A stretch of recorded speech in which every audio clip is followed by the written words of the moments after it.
DY Chandrachud, Article 370, demonetization, ECI appointment, இது போன்ற ஏராளமான வழக்குகள்.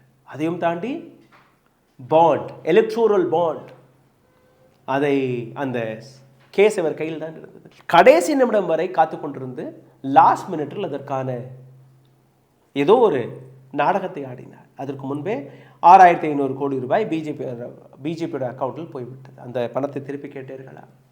அந்த பணத்தை ரிசர்வ் பேங்க் ஆஃப் இந்தியாவிடம் கொடுக்க சொல்லி நீங்கள் சொன்னீர்களா? கிடையாது. ஏன்னா அதில் கூட்டுக்களவாணியாக இருக்கக்கூடிய அனைத்து நபர்கள், அதில் காங்கிரஸும் இருந்தது, அதில் மம்தா பானர்ஜியின் டிஎம்சியும் இருந்தது, ஆம் ஆத்மி பார்ட்டியும் இருந்தது, டிஎம்கேவும் இருந்தது. அங்கே கொடுக்க சொன்னால் இங்கே கொடுக்கணும் இல்லையா? அதனால யாருமே அப்போஸ் செய்யவில்லை.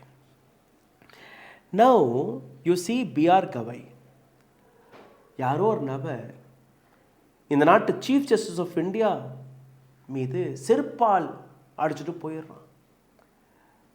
ஒரு அட்வொகேட், எந்த விதமான கோபமும் கிடையாது, எந்த விதமான ஆக்ரோஷமும் கிடையாது. இதுதான் இந்தியாவுடைய ஜுடிஷியரி. அடுத்து ஜஸ்டிஸ் சூரியகாந்த் வரப்போகிறார்.